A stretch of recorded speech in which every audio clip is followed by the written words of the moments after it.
ये इधर गोगरा पोस्ट है एक, कुग्रांग रिवर वैली, और सबसे पहले कुग्रांग रिवर वैली मतलब PP-15 जिसको कहते हैं, पेट्रोलिंग पॉइंट 15। हाँ जी। पेट्रोलिंग पॉइंट 15 और गालवान। तो ये जो चार जो है ये सुलझाए गए। अभी भी वो चार एरिया जो हैं जहां ब्लॉक वो है डिसएंगेजमेंट बफर जोन है। अब हो सकता है कि बफर जोन कुछ और एरिया में बना दें। और एक लाइन ऑफ कंट्रोल वो है जो कि चीनी समझते हैं कि हम मानते हैं, और वही एक लाइन ऑफ कंट्रोल वो है जो कि हम समझते हैं जो चीनी मानते हैं। जी जी। तो ये चीन ने क्यों किया, क्या उसका लक्ष्य था, ये तो समझना बड़ा मुश्किल है। देखिए, फेस वैल्यू पे चीन के स्टेटमेंट नहीं लेने चाहिए, क्योंकि चीन जो है जिसको अंग्रेजी में बोलते हैं गोल पोस्ट को है, वो शिफ्ट करता रहता है। जी जी। कैसे सुलझाया जाए वो सबको मालूम है, पर यह है कि पॉलिटिकल डिसीजन लेना है। जी। दोनों तरफ पॉलिटिकल डिसीजन लेना है कि ये बॉर्डर अब हम खत्म करो, इसको यहाँ पे इंटरनेशनल बाउंड्री बननी चाहिए। दोस्तों, वायर संवाद के इस अंक में आज हम भारत और चीन के बीच हुए उस हालिया समझौते पर बात करेंगे जिसके बारे में कहा जा रहा है कि इसने लद्दाख में हुए सीमा विवाद को लगभग सुलझा दिया है। क्या इसका यह अर्थ है कि अब भारतीय सेना के पास पेट्रोलिंग के वही राइट्स हैं जो अप्रैल 2020 में थे? हमें याद है अप्रैल 2020 का वो समय, वो गर्मियां जहां से भारत और चीन के बीच सीमा विवाद होना शुरू हुआ था। क्या इसका यह अर्थ है इस समझौते का कि भारतीय सेना अब उन सभी जगहों पर जा सकती है, डेप्संग प्लेन से लेकर डेमचुक तक, जहां वो पिछले 3-4 सालों में जहां उसकी एक्सेस को रेस्ट्रिक्ट कर दिया था? इस समझौते पर आज बात करेंगे हमारे साथ प्रख्यात सिक्योरिटी एनालिस्ट मनोज जोशी, जिन्होंने कई किताबें लिखी हैं और हालिया उनकी किताब है, बहुत ही बेहतरीन किताब है, understanding the India China border. और ये किताब भारतीय चाइना के बीच बॉर्डर विवाद को समझने के लिए मेरी दृष्टि में एक मानक किताब है, एक अद्भुत किताब है। तो मनोज जी, आपका बहुत बहुत स्वागत है। 4 साल से चला आ रहा है और अब जाकर दोनों देशों ने ये अनाउंस किया है इस समझौते को।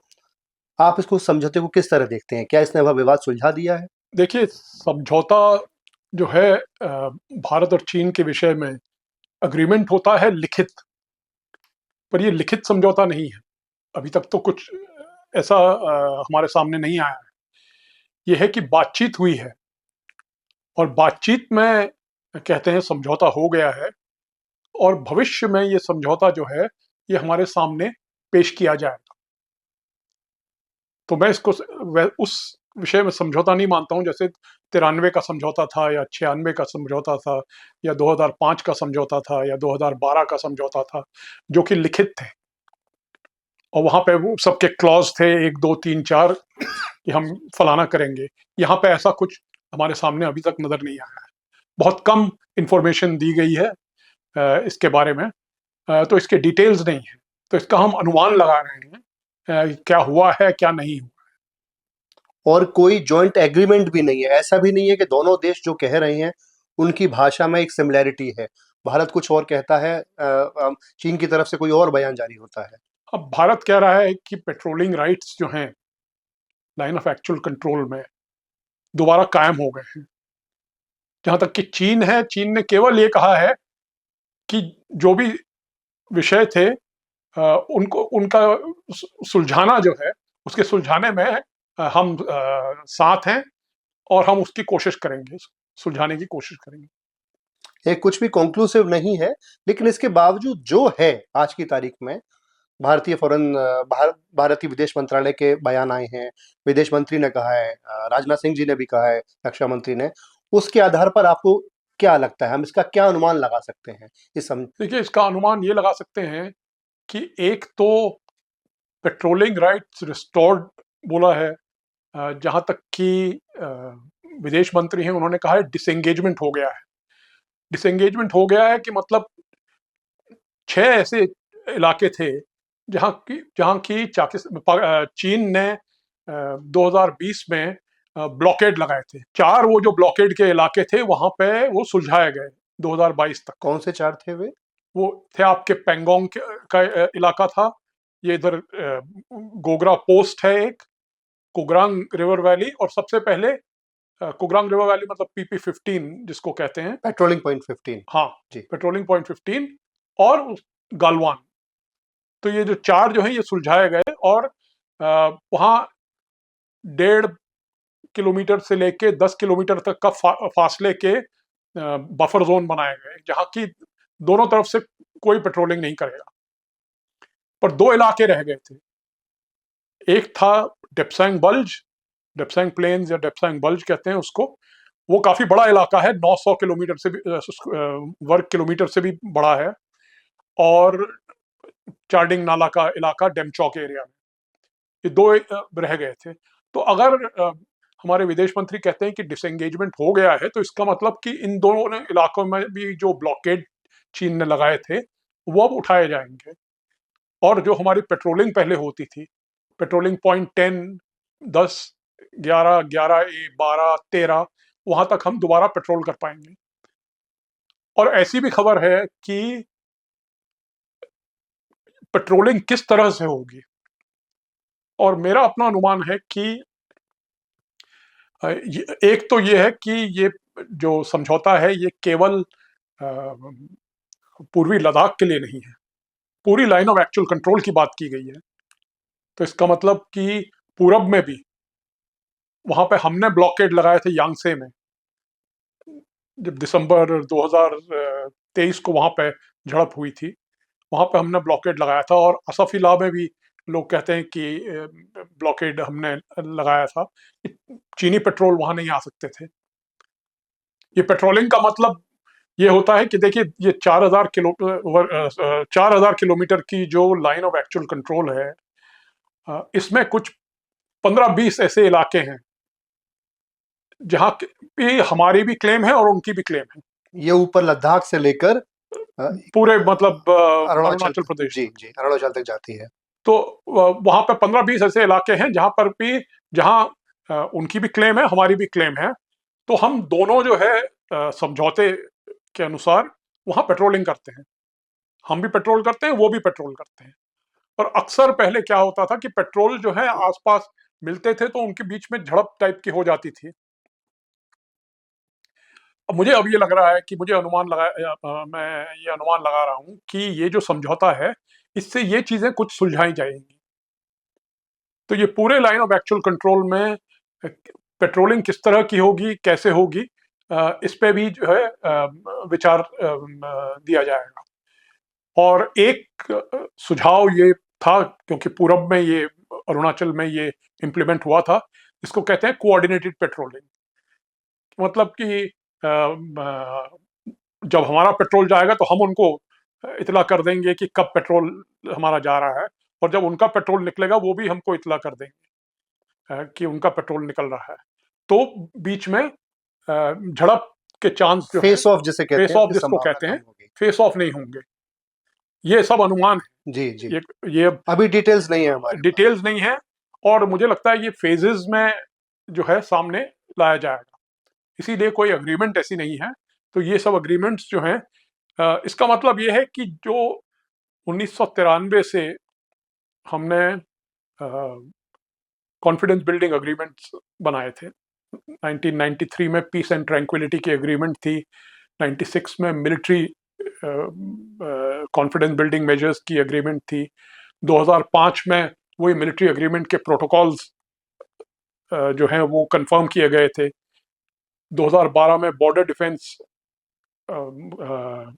अग्रीमेंट थी, कंट्रोल अग्रीमेंट थी।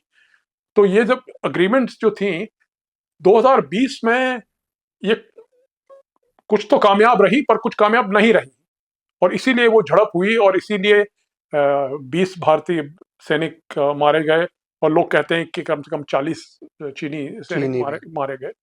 तो ये सन 75 के बाद सबसे पहली कैजुअलिटीज थी लाइन ऑफ एक्चुअल कंट्रोल में।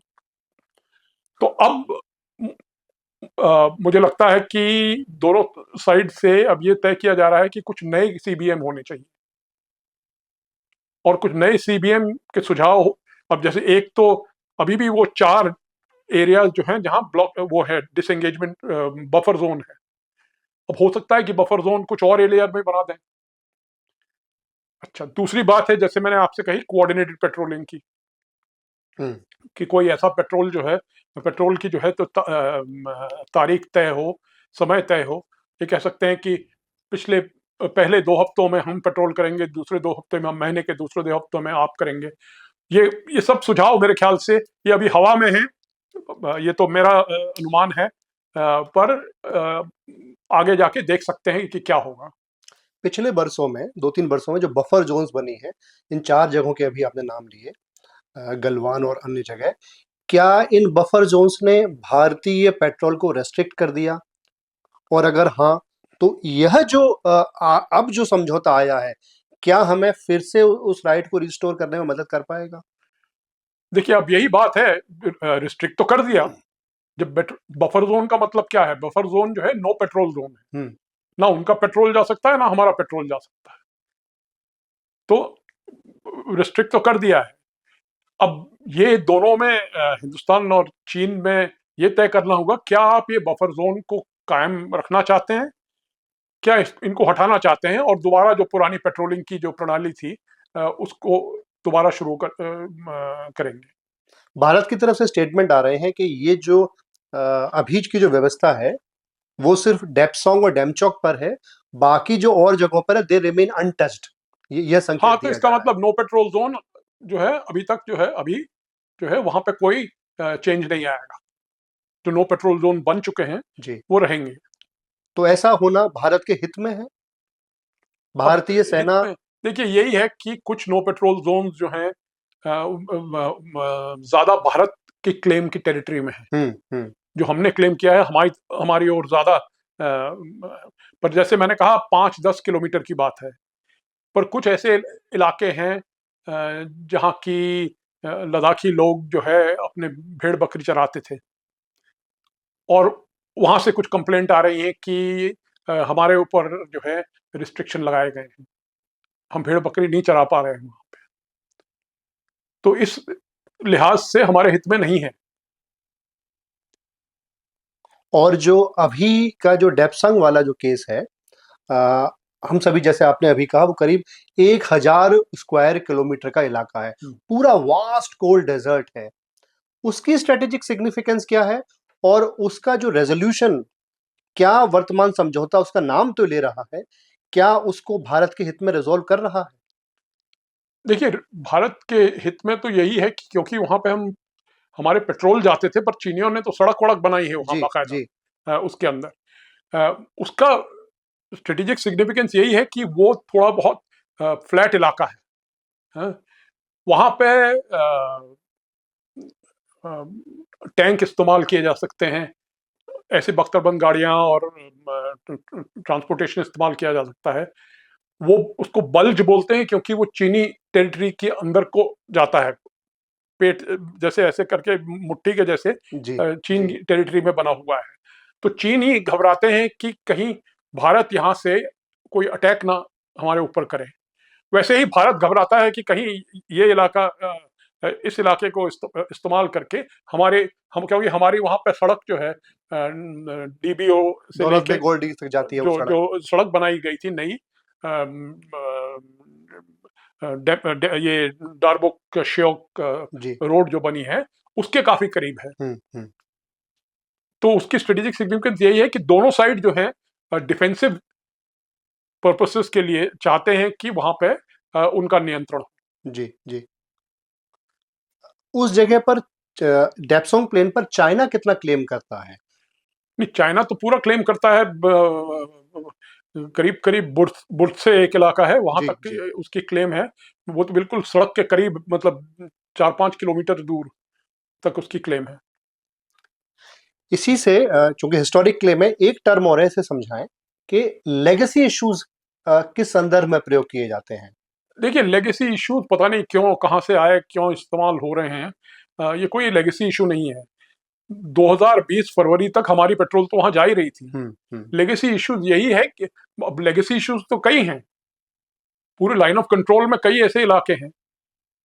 तांगसे भी लेगेसी इशू है, पेंगोंग भी लेगेसी इशू है। तो ये किसी ने इस्तेमाल किया लेगेसी इशू, मैं नहीं समझता हूँ कि ये जायज शब्द है इसके लिए। ये इशू है, बड़ा इशू है, और अगर ये सुलझ जाता है तो अच्छा है।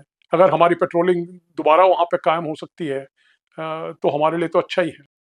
मेरी कुछ आर्मी ऑफिसर से बात होती है इसी लद्दाख वाले खासकर सेक्टर पर, तो वो इसको एक्सप्लेन करते हुए कहते हैं कि ये तो लेगेसी इश्यूज हैं, जिससे कि उनका ये कहीं ना कहीं आग्रह रहता है कि इसकी चर्चा की कोई जरूरत नहीं है। नहीं नहीं, चर्चा की जरूरत है। 2013 में वो लेगेसी इसलिए कहते हैं कि 2013 में यही हालत हुई थी कि वहां चीनियों ने ये ब्लॉकेड लगाया था, जी। और 2013 में फिर समझो आपस में बातचीत करने के बाद ये ब्लॉकेड हटाया गया। तो उस वजह से लेगेसी नहीं बन जाता है, क्योंकि 2013 में भी हुआ था और 2020 में भी हुआ। तो उसको ऐसे लेगेसी कहना मैं समझता हूँ कि जायज नहीं है। मैं एक चीजों पर और आता हूँ जो अभी हमने पहले ही बात कर रहे थे कि कोई जॉइंट स्टेटमेंट क्यों नहीं है भारत और चीन के बीच में। क्योंकि जॉइंट स्टेट, क्योंकि अभी जो है एक इरादा सामने रखा गया है, और उसको जो है फेजेस में जो है उसकी इम्प्लीमेंटेशन होगी। तो वो हर फेज पे मेरे ख्याल से जो है रिटन अग्रीमेंट, जहां तक मेरी समझ है, एक रिटन अग्रीमेंट सामने आएगी कि इस इलाके में ये होगा, इस इलाके में ये होगा, इस इलाके में ये होगा। वो रिटन अग्रीमेंट्स होंगी, और आपस में देखिए बातचीत अ, अभी जो जैसे ये जो समझौता हुआ, तो इसमें समझ लीजिए कि 17 राउंड तो WMCC के हुए, working mechanism on consultation and coordination and consultation. ये मिनिस्ट्री ऑफ एक्सटर्नल अफेयर्स के की जो है ये ऑफिशियल्स उसमें आते हैं। और 21 राउंड जो है वो आर्मी कमांडर, वो लोकल कमांडर के लेवल पे हुए। साथ साथ जो है काफी वार्तालाप होती रहती है लोअर और भी लोअर लेवल पे। जी। हजारों फोन कॉल होते हैं, बात होती है, तो आपस में बात करते रहते हैं भारत और चीनी दोनों सैनिक। देशों की। जी जी। तो इसमें उसमें कोई कमी नहीं है। सवाल यह है कि एक पॉलिटिकल रेजोल्यूशन की बात है, पॉलिटिकल डिसीजंस की बात है। और अभी जो हुआ है, जो ये मैंने कहा, जो इरादे सामने रखे हैं कि ये एक पेट्रोलिंग पेट्रोलिंग जो है वो कायम की जाएगी पूरी लाइन ऑफ एक्चुअल कंट्रोल पे। इसका इसके ऊपर पॉलिटिकल छाप तो दी गई है जो मोदी और शी की मीटिंग में कजान में, इसीलिए ये अग्रीमेंट सभी आए। और ये मोदी और शी की मीटिंग के बाद अब जो है अब काम शुरू होगा इन अग्रीमेंट्स पे। डिसएंगेजमेंट तो पेपर में तो हो गया है कि डिसएंगेजमेंट उन्होंने अपने वहां पे जो ब्लॉकेड लगा होगा उसको उठा लिया होगा, हमने भी अपने ब्लॉकेड हटा दिए होंगे। पर जो पेट्रोलिंग शुरू होगी, किस तरह से होगी, कहाँ होगी, वो सब जो है वो अब आगे देखा जाएगा। यानी कि यह कहना या मानना या घोषणा करना जल्दबाजी होगी कि अप्रैल 2020 के बाद जो सीमा विवाद शुरू हुआ था वो सुलझ गया है। अधिकाधिक ये कह अब वो सकते हैं कि उस दिशा में अब दोनों देशों के टॉप मोस्ट पॉलिटिकल लीडरशिप बढ़ना स्वीकार कर चुकी है एक साथ। हाँ, अब एक तरह से अब वो शब्द की बात होती है, सुलझ गया है, उसको सुलझाया जा रहा है। इस पे ये फर्क है, सुलझाया जा रहा है जहां तक मेरा अंदाज। तो ये दोनों पहली बार आकर इस तरह से हाँ दोनों देश हाँ की टॉप हाँ, लीडरशिप सुलझाया जा रहा है, ये और कह ये रहे निर्णय लिया है कि सुलझाया जाएगा।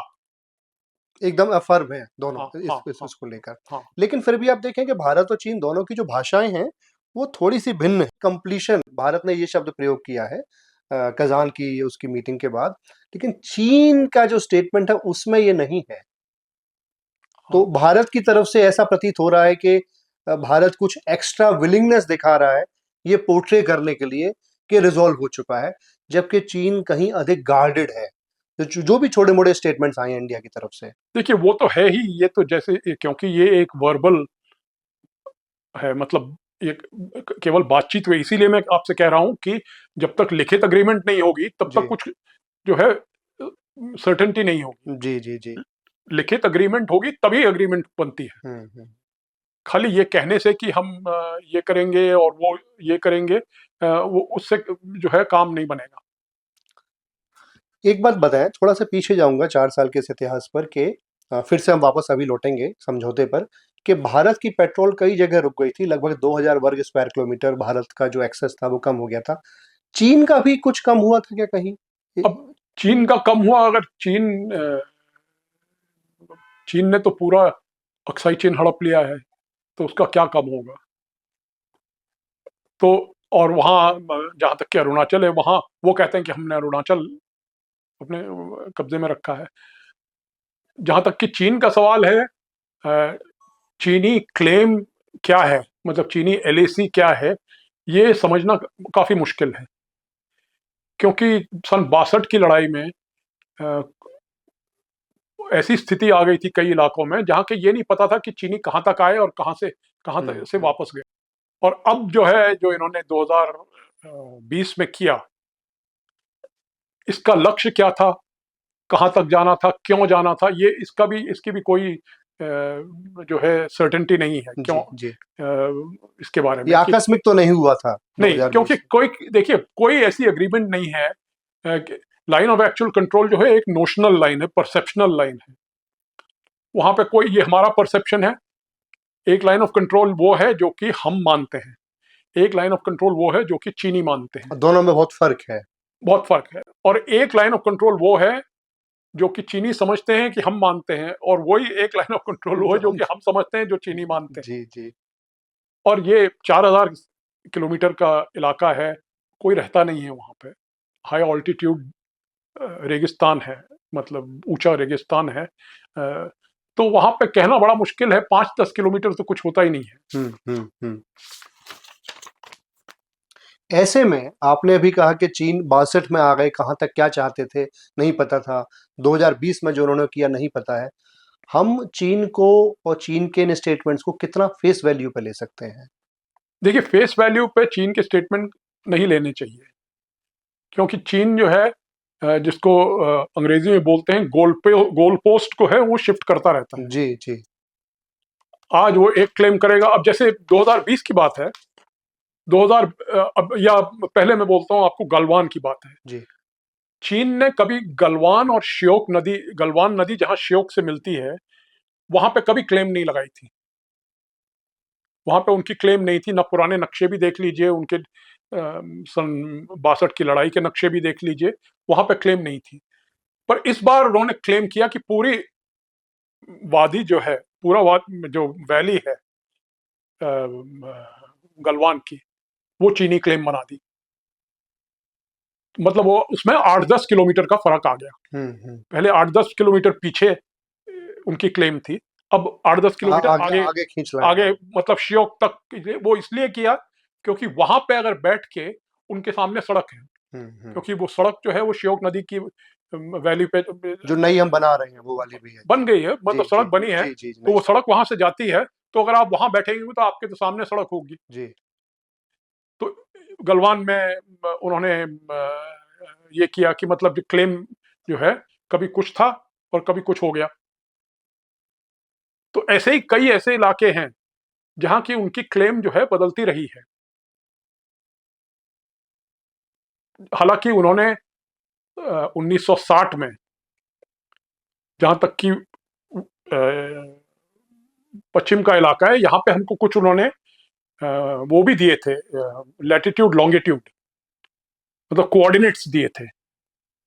और उसी कोऑर्डिनेट्स से मैं आपको ये बता रहा हूं कि वो कोऑर्डिनेट्स के अनुसार उनकी लाइन ऑफ कंट्रोल जो है कम से कम 8-10 किलोमीटर हमारी गलवान ओर। और श्योक के पीछे थी। हम्म। और अब जो है उन्होंने शियोग तक वहां आ गए। श्योक तक ले आए। जी, जी, जी। अच्छा, दूसरी बात यह है कि जब ये 2020 के हादसे हुए, तो जब हमने इल्जाम लगाया कि ये हो रहा है, तो चीनी ने वही इल्जाम हमारे खिलाफ लगाया। हम्म। तो इसीलिए मैं कहता हूं कि जो वो कहते हैं, वो कहने को कुछ भी कह सकते हैं। तो इतना अनरिलायबल जब नेगोशिएटर हमारे सामने है, तो उसके साथ आपको क्या लगता है हमें पिछले 4 वर्षों में कैसे डील करना चाहिए था? How do you see? नहीं, तो हम हमने वही तो ऐसे ही तो डील किया। तभी तो मैं आपसे कह रहा हूं कि देखिए, 21 राउंड तो WMCC मीटिंग हुई, 17 राउंड WMCC मीटिंग हुई, 21 राउंड जो है हायर कमांडर की मीटिंग हुई, मिनिस्टर्स की मीटिंग हुई, नेशनल सिक्योरिटी एडवाइजर्स की मीटिंग हुई। तो इसमें हम लोग तो काफ़ी शातिर हैं, ऐसी बात नहीं है। डिप्लोमेसी इसमें सबसे बड़ी बात यह है, जो अभी जो कुछ हुआ है उसमें यह हुआ है कि हमारी डिप्लोमेसी की वजह से हमने 2020 में जो हुआ, हमने ये नहीं कहा कि नहीं अब हम हमला करेंगे। हमने भी फौज वहां भेजी, पर उतनी ही फौज भेजी जितनी चीनियों ने भेजी थी। हमने पहले ही से ये तय कर लिया था कि इसको हम कूटनीति से सुलझाएंगे, डिप्लोमेसी से सुलझाएंगे। और आज अगर ये सुलझने की बात आ रही है, तो मैं ये कहता हूं कि ये हमारी एक सक्सेस है, डिप्लोमेटिक विक्ट्री है। डिप्लोमेटिक विक्ट्री तो नहीं कहूंगा, सक्सेस कहूंगा कि हमने इसको ज्यादा बिगड़ने नहीं दिया स्थिति को। स्थिति बिगड़ी तो हुई थी, पर इसको ज्यादा बिगड़ने नहीं दिया और डिप्लोमेसी से ही सुलझाया। तो ये एक बहुत बड़ा अचीवमेंट है हमारा। चीन इसको किस तरह देख सकता है? वो शायद ऐसे भी देख सकता है कि उसने एक अनावश्यक प्रॉब्लम पैदा कर दी, जिससे भारत 4 साल उलझता रहा और अभी भी भारत टेंटर हुक्स पर है। देखिए, चीन का कुछ कहना नहीं है कि क्यों चीन ने ये किया। 2020, ये 2018 और 2019 में भारत चीन के रिश्ते सबसे ऊंचे लेवल पर जी, थे। जी, दोनों मिलते थे हमारे। वुहान में समिट हुआ, जी, फिर उसके बाद चेन्नई में समिट हुआ, हेड ऑफ द स्टेट। और 2020 में ये हादसा हुआ। तो ये कहना कि चीन ने ये क्यों किया, ये तो समझना बड़ा मुश्किल है। मतलब इसके पीछे क्या उनकी नीति थी, क्योंकि नीति अब वो अगर चीज वापस जा रही है वहीं पे कि पेट्रोलिंग एलएसी में दोबारा कायम होगी और नो पेट्रोल जोन वहीं पे रहेंगे, तो चीन को इसमें मिला क्या? चीन को इसमें मिला क्या? ठीक है, आपने रिश्ते जो हैं वो उथल पुथल कर दिए, रिश्ते उथल पुथल कर दिए, पर उसमें भारत को थोड़ा सा अमेरिका की ओर धकेल दिया, तो क्या उसमें चीन का फायदा हुआ? भारत को जो है आत्मनिर्भरता की ओर संकेत किया, क्या उसमें चीन का फायदा हो रहा है? तो ये चीन ने क्यों किया, क्या उसका लक्ष्य था, ये तो समझना बड़ा मुश्किल है। अब जो वार्ताएं होंगी, जैसा कि आपने कहा कि अब ये लोग और तय करेंगे निटी-ग्रिटीज। अब भारत के नेगोशिएटर्स को किस तरह से काम करना चाहिए? क्या आप एडवाइस देना चाहेंगे उन्हें? देखिए, यही क्या है कि पॉइंट्स हैं जो हमें यही है जो कि 2020 का जो है वो अनुभव, उस अनुभव से आगे जो कदम उठानी है, जो भी एग्रीमेंट होंगी, वो एग्रीमेंट जो है वाटर टाइट होनी चाहिए। वो एग्रीमेंट ऐसी होनी चाहिए जहां पे कि ज्यादा कोई एम्बिग्युइटी नहीं होनी चाहिए, एम्बिग्युइटी नहीं होनी चाहिए, साफ स्पष्ट होनी चाहिए। और भारत को कोई ऐसी वजह नहीं है जिससे कि घबराना चाहिए या कुछ करना चाहिए, क्योंकि जहां तक कि बॉर्डर का सवाल है, चीनियों ने काफी वहां पे बिल्डअप किया है। पेंगोंग सो में नया पुल बनाया है, जी, जी। वहां पे फौज अपनी बढ़ाई है, पर भारत ने भी वही किया है। तो चीन को ये साफ संकेत दिया गया है कि फौजी या मिलिट्री को इस्तेमाल करके भारत को डराया नहीं जा सकता। इससे तो अच्छा ये है कि आपस में समझौता कर लेना चाहिए, बॉर्डर जो है उसको वार्तालाप से सुलझाना चाहिए, मतलब फाइनलाइज करना चाहिए। जो इंटरनेशनल बॉर्डर है, मतलब बॉर्डर पे बातचीत तो चल रही है। जो हमारे स्पेशल रिप्रेजेंटेटिव हैं डोवाल और उनके स्पेशल रिप्रेजेंटेटिव वांगी, वो भी अब मिलने वाले हैं 22वें राउंड के लिए। तो 22 राउंड हो चुके हैं, कैसे सुलझाया जाए वो सबको मालूम है, पर यह है कि पॉलिटिकल डिसीजन लेना है जी। दोनों तरफ, पॉलिटिकल डिसीजन लेना है कि ये बॉर्डर अब हम खत्म करो इसको, यहाँ पे इंटरनेशनल बाउंड्री बननी चाहिए। एक बात और बताएं कि खबरें आ रही हैं, चीन ने जो टेम्पररी कुछ टेंट्स वगैरह थे अरेंजमेंट से, उन्हें हटाना पिछले कुछ दिनों में शुरू कर दिया है, भारत भी हटा रहा है। लेकिन चीन ने जो परमानेंट स्ट्रक्चर्स वहां बना दिए हैं एकदम हमारे बॉर्डर के नजदीक पिछले कुछ समय में, क्या आपको लगता है वो हटाए जाएंगे? अब वो समझौते पर निर्भर है। वो कुछ अगर हम उनको हटाने को कहेंगे तो वो कुछ ऐसे इलाके हमारे साइड पे देखेंगे जिनको वो कहेंगे आप इनको हटाइए। ये तो वार्तालाप से होता है, नेगोशिएशन से होता है, कि आप ये हटाइए, हम वो हटाएंगे। क्योंकि उनके जो स्ट्रक्चर्स हैं वो भारत की सिक्योरिटी के लिए कहीं ना कहीं थ्रेट पैदा नहीं करते तो हैं। वैसे ही हमारे भी कुछ ऐसे स्ट्रक्चर होंगे जो कि उनकी सिक्योरिटी पे असर करेंगे। तो ये तो जो है यही निगोशिएशन होता है, इसीलिए इतना टाइम लगता है। बातचीत करने में। दोनों तरह जो है, दोनों साइड जो है अपने अड़ी रहती हैं, काफी मतलब वो इलाके को अच्छी तरह से जानते हैं। जो वहां के मिलिट्री कमांडर हैं वो अच्छी तरह से उनकी जानकारी है। एक ऐसी जगह बताएं, बस आखिरी प्रश्न, जो आपको लगता हो भारत की दृष्टि से सबसे अधिक संवेदनशील है या अत्यधिक संवेदनशील है, जहां भारत को एकदम रिजिड स्टैंस लेकर उसको रिजॉल्व करना चाहिए लद्दाख सेक्टर में, जहां कोई किसी किस्म की कंसेशन नहीं देनी। मैं समझता हूं कि वो, अगर आप कहेंगे तो मैं कहूंगा कि वो डिप्सैंग बल्ज है, क्योंकि डिप्सैंग बल्ज से हमारी भी वल्नरेबिलिटी बढ़ती है और हमको उसका फायदा भी होता है अगर चीन को काबू में करना है, करने के लिए, तो वो हमारे पास रहना चाहिए रहना डेप्संग चाहिए। प्लेन। पर डिप्सैंग है नहीं हमारे पास, वो तो डिस्प्यूटेड है, वहां तो जी जी पेट्रोलिंग होती है हाँ, दोनों तरफ की। पेट्रोलिंग राइट्स वहां नहीं खत्म होने हाँ, चाहिए। वहां खत्म नहीं खत्म होनी। बहुत बहुत धन्यवाद मनोज जी।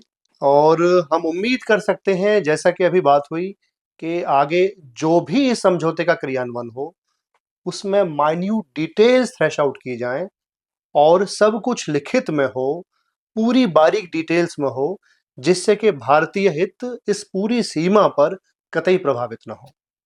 धन्यवाद। द वायर के और वीडियोस देखने के लिए सब्सक्राइब करें और बेल आइकन पर क्लिक करें। स्वतंत्र पत्रकारिता की आर्थिक मदद करने के लिए डिस्क्रिप्शन में दिए गए लिंक पर जाएं और अपनी राशि चुनें।